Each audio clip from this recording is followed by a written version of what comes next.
साथियों, आप लोग ये भारत मंडपम में है।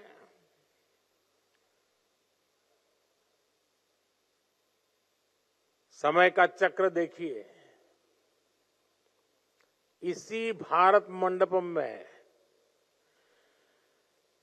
दुनिया के दिग्गज इकट्ठे हुए थे।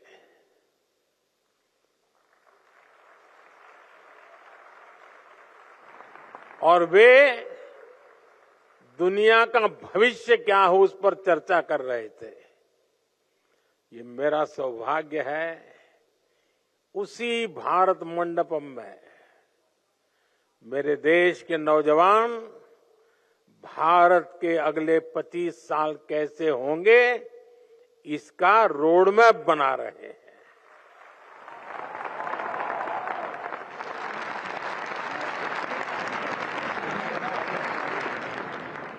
साथियों, कुछ महीने पहले मैं अपने निवास पर कुछ युवा खिलाड़ियों से मिला था और मैं उनसे गप्पे सप्पे कर रहा था, बातें कर रहा था। तो एक खिलाड़ी ने खड़े होकर के कहा कि मोदी जी, दुनिया के लिए आप भले प्रधानमंत्री होंगे, पीएम होंगे, लेकिन हमारे लिए तो पीएम का मतलब है परम मित्र।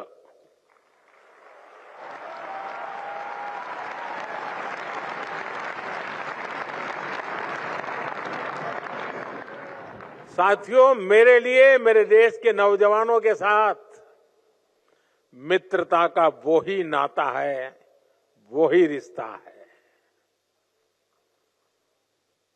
और मित्रता की सबसे मजबूत कड़ी होती है विश्वास।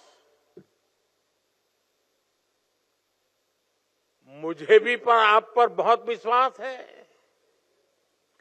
इसी विश्वास ने मुझे मेरा युवा भारत यानी माय भारत के गठन की प्रेरणा दी। इसी विश्वास ने विकसित भारत यंग लीडर डायलॉग का आधार बनाया। मेरा यह विश्वास कहता है, भारत की युवा शक्ति का सामर्थ्य भारत को जल्द से जल्द विकसित राष्ट्र बनाएगा। साथियों, आंकड़ों का जो जोड़ भाग करते रहते हैं, उनको लगता होगा ये सब बहुत मुश्किल है,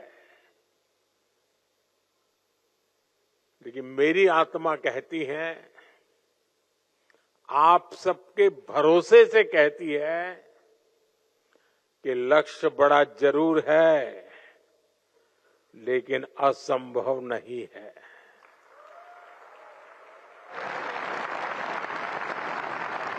जब करोड़ों युवाओं की भुजाएं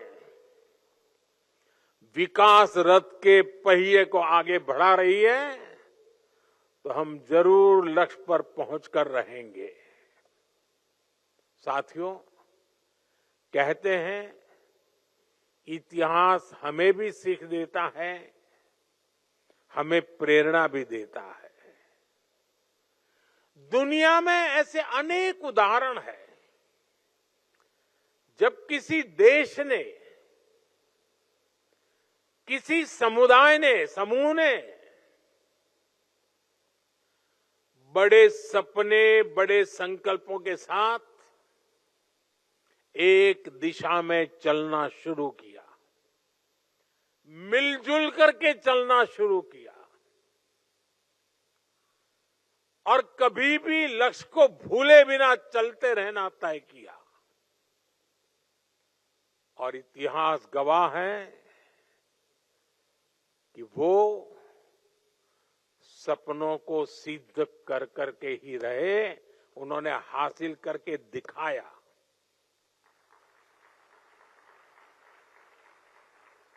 आप में से बहुत लोग जानते होंगे 1930 के दशक में, यानी करीब 100 साल पहले, अमेरिका भीषण आर्थिक संकट में फंस गया था।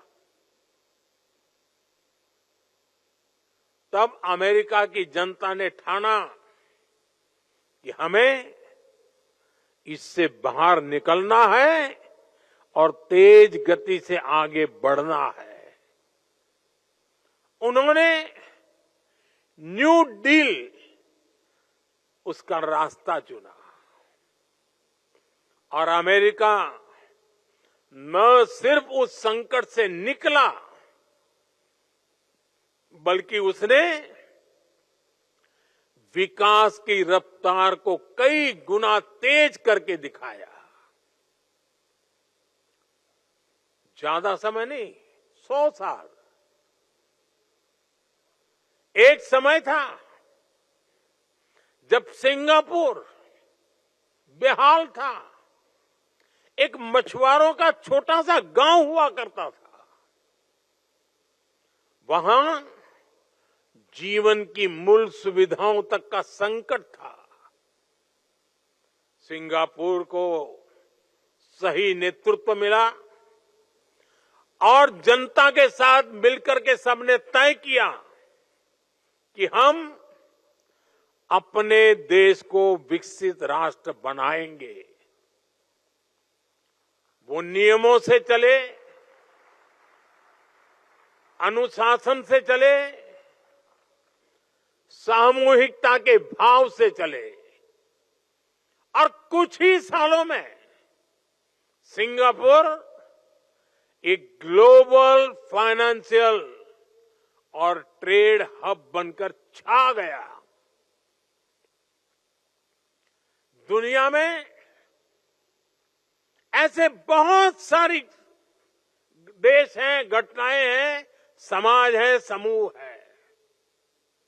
हमारे देश में भी अनेक ऐसे उदाहरण रहे हैं। भारत के लोगों ने आजादी का संकल्प लिया। अंग्रेज सल्तनत की ताकत क्या नहीं थी, उनके पास क्या नहीं था, लेकिन देश उठ खड़ा हुआ, आजादी के सपने को जीने लगा, आजादी प्राप्त करने के लिए जूझने लगा, जीवन आहूत करने के लिए निकल पड़ा और भारत के लोगों ने आजादी हासिल करके दिखाई।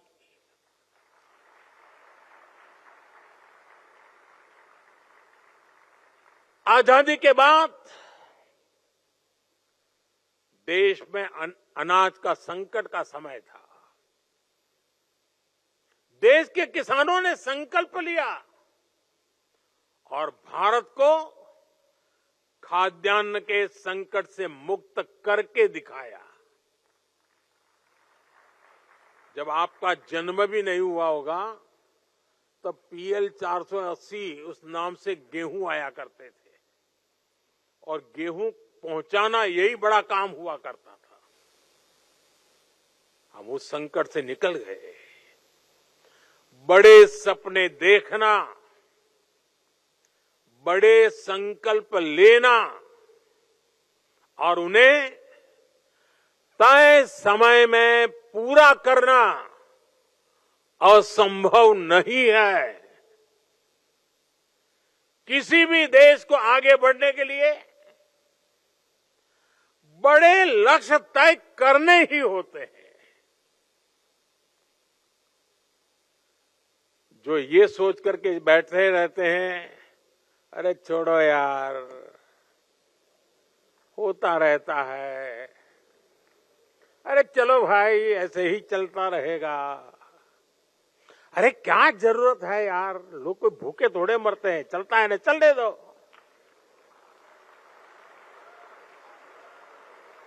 अरे कुछ बदलने की क्या जरूरत है, काहे को सर खपाते हो यार।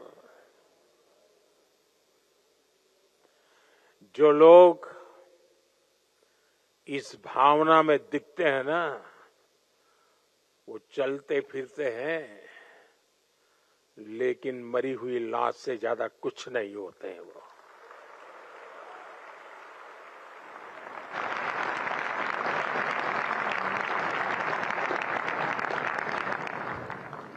बिना लक्ष्य के जीवन नहीं हो सकता है। कभी कभी तो मुझे लगता है अगर जीवन की कोई जड़ी बूटी होती है तो लक्ष्य होता है, जो जीवन जीने की ताकत भी देता है।